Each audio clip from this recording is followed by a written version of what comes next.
Dan kami lihat, sampaikan Bapak Ibu, ketika panjenengan hari ini yang belum lolos sebanyak 1.730 ini, kami pastikan juga panjenengan suatu saat nanti akan diangkat menjadi P3K paruh waktu. Gajinya tidak berkurang dari saat ini.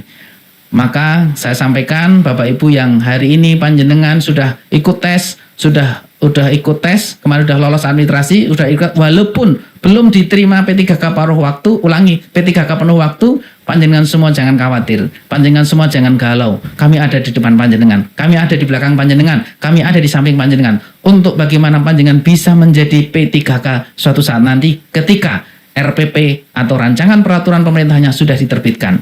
Dan kami juga mengawal panjenengan agar panjenengan terus bekerja, gaji panjenengan tidak kurang. Itu komitmen kami Bapak Ibu. Maka hari ini panjenengan yang belum diterima, panjenengan jangan pernah galau, panjenengan jangan pernah risau, panjenengan jangan pernah kemudian mengambil sebuah informasi-informasi yang belum tentu kebenarannya. Maka hari ini saya pastikan pada panjenengan semua, suatu saat nanti, tidak lebih di tahun 2025 ini, ketika RPP-nya sudah diterbitkan, maka akan kami usulkan untuk menjadi P3K paruh waktu. Dan itu sudah menjadi komitmen semua instansi pemerintah menyelesaikan non-ASN hari ini. Bapak Ibu, itu untuk posisi tentang P3K penuh waktu dan paruh waktu. Kemudian, dalam perjalanannya Bapak Ibu, kami juga melihat bahwa pemikiran kami, kebijakan kami agar semuanya boleh melamar. Sekali lagi, semuanya boleh melamar, agar semuanya kualifikasi pendidikan yang dimiliki boleh melamar sebagai P3K. Bahkan yang kualifikasi pendidikannya hanya SD pun boleh melamar. Tapi melamarnya kemana Bapak Ibu? Melamarnya kemana pertanyaannya? Apakah melamarnya ketika di OPD-nya tidak ada, kemudian tidak boleh melamar di OPD lain? Itu menjadi sebuah pertanyaan besar. Kalau kemudian waktu itu kami mengambil kebijakan bahwa yang boleh melamar hanya internal OPD. Pertama, kami melanggar prinsip keterbukaan, kompetitif. Yang kedua, kami juga melanggar prinsip yang namanya kesetaraan dan keadilan.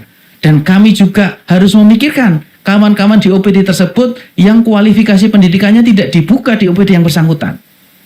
Karena memang waktu itu, kawan-kawan yang bekerja di teknis operasional seperti driver, seperti pengemudi, seperti petugas kebersihan dan lain sebagainya yang tadi disebutkan, itu memang sejak awal tidak diproyeksikan untuk melamar P3K waktu itu. Tetapi karena kebijakannya berubah, maka kami harus memikirkan kawan-kawan yang bekerja di teknis operasional agar tetap bisa mendaftar sebagai P3K. Karena apa? Kalau tidak bisa mendaftar, yang terjadi adalah pemberhentian.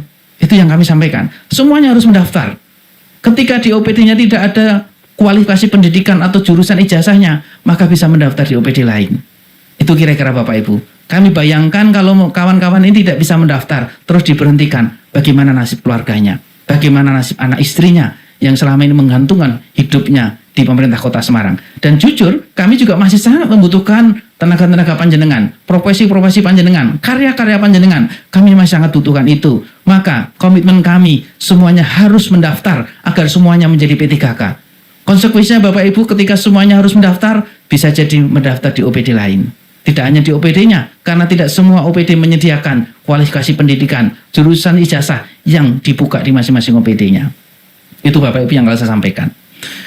Yang kedua Bapak Ibu, masih ada kawan-kawan non-ASN yang belum masuk database. Masih diberi kesempatan untuk mengikuti tahap kedua. Dari tahap pertama kemarin masih ada formasi kosong sebanyak 330. Kawan-kawan yang belum masuk database, yang kemarin belum sempat daftar, atau kawan-kawan non-ASN yang sudah masuk database tapi belum sempat daftar, atau non-ASN masuk database yang kemarin terlanjur daftar CPNS tapi dinyatakan tidak memenuhi syarat, silakan masih mendaftar di tahap kedua sampai dengan tanggal 15 Januari nanti. Sekali lagi, masih ada kesempatan sampai dengan tanggal 15 Januari yang belum mendaftar, silakan kawan-kawan umbak. Ini perintah langsung dari Pak Mendagri, Ibu Menpan dan Kepala BKN, seluruh non-ASN yang memenuhi syarat harus segera mendaftar. Syaratnya apa? Satu, dia masuk database tapi belum sempat daftar, silakan harus mendaftar. Yang kedua, yang belum masuk database tapi sudah 2 tahun mengabdi di instansi pemerintah secara berturut-turut, silakan masuk daftar di tahap kedua. Hal ini tidak berlaku untuk kawan-kawan non-ASN yang bekerja sebagai outsourcing, BLTOD atau upah harian. Mohon maaf, tidak berlaku di sana. Yang berlaku sesuai dengan Kepmenpan yang kami terima adalah non-ASN yang di luar database yang sudah mengabdi minimal 2 tahun. Yang belum 2 tahun bagaimana? Kami mendeteksi masih ada 13 orang yang mengabdinya belum 2 tahun, sehingga dengan mohon maaf sekali panjenengan belum bisa mendaftar ini, bukan karena saya, bukan karena kami di BKPP, tapi karena keputusan dari pemerintah pusat melalui keputusan Menteri PAN dan RP. Termasuk kawan-kawan yang guru sudah masuk Dapodik dan PPG, silahkan mendaftar di tahap kedua. Ini kesempatan baik, karena nanti kalau panjenengan tidak mendaftar, saya sampaikan maaf panjenengan, mohon maaf, harus tidak bisa melanjutkan pengabdiannya, karena tidak boleh ada lagi yang namanya non-ASN di instansi pemerintah nanti. Dan kami dengan sangat, kami mohon kejujurannya. Pendaftaran kali ini, hari ini kami sudah mengidentifikasi berapa ribu, Bu Tuti? 2.100 untuk tahap kedua ini. Kami mohon dengan sangat, panjenengan yang tidak memenuhi syarat, jangan pernah mencoba-coba untuk memodifikasi atau memasukkan dokumen. Kami sangat menghargai kejujuran dan kami sangat mencela kecurangan. Kalau memang panjenengan belum 2 tahun, jangan pernah mencoba-coba untuk mengupload dokumen kontrak yang panjenengan ubah tanggalnya. Kami akan tahu itu. Sekali lagi, kami akan sangat menghargai kejujuran, tapi mencela kecurangan.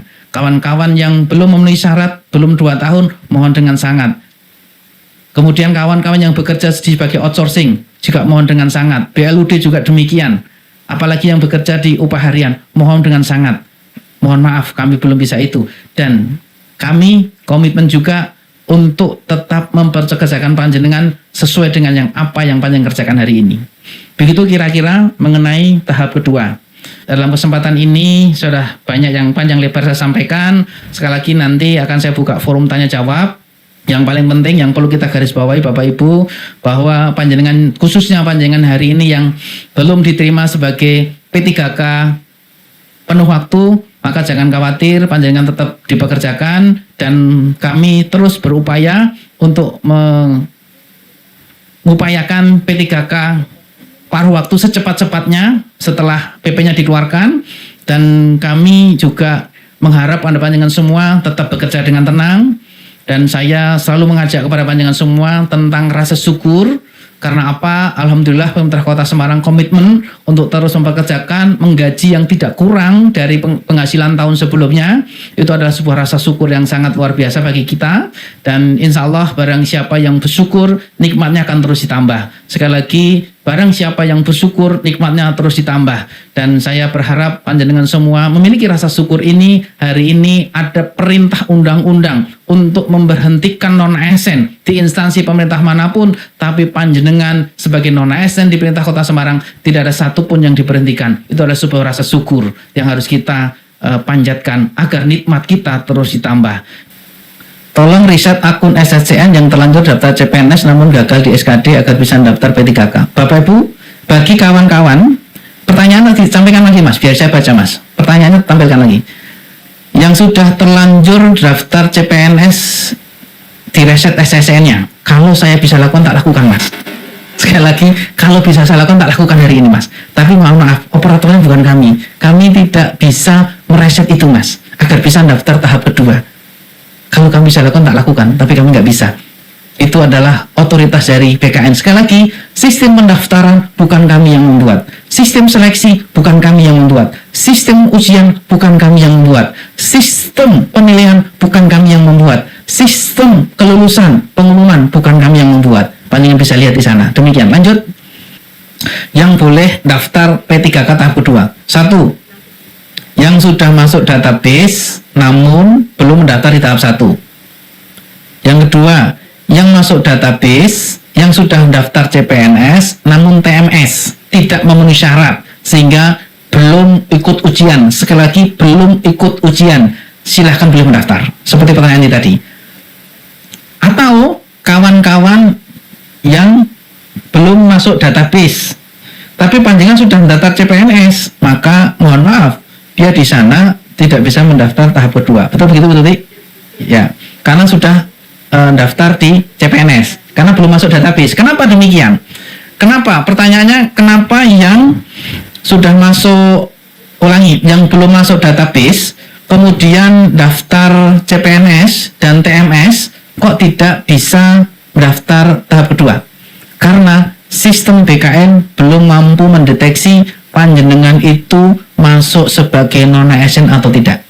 Kalau sudah masuk database, sistem BKN akan mencatat. Jadi gini Mbak Bas, kalau sudah masuk database, kemudian kemarin dia daftar CPNS dan ternyata TMS tidak memenuhi syarat, itu kan identitasnya sudah terekod. Oh, ini non-ASN kita. Di Indonesia ada 71.000 itu kira-kira yang sudah terlanjur daftar P3, ulangi, non-ASN yang sudah masuk database, yang daftar CPNS itu terekod 71.000. Karena apa? Sistem data non-ASN dan sistem pendaftaran CPNS kan connect. Tetapi kalau orangnya itu belum masuk database BKN dan sudah daftar CPNS, tahunya dari mana kalau dia sebagai non-ASN? Kan belum tahu, karena belum masuk database BKN. Sistem BKN belum bisa mengkonekkan itu, belum bisa mendeteksi itu. Padahal, yang kamu boleh tahu, kota Semarang aja yang daftar orang kemarin 15.000, belum jutaan pendaftar lainnya dari seluruh Indonesia. Untuk mendeteksi satu persatu bahwa orang ini adalah non-ASN atau bukan, kan harus dengan sistem juga. Tidak mungkin dengan manual. Bisa jadi nanti ribuan orang mengaku-ngaku bahwa saya juga non-ASN kalau tidak dikonekkan datanya. Begitu kira-kira teman-teman info ya. Ya. Demikian Mbak, terima kasih.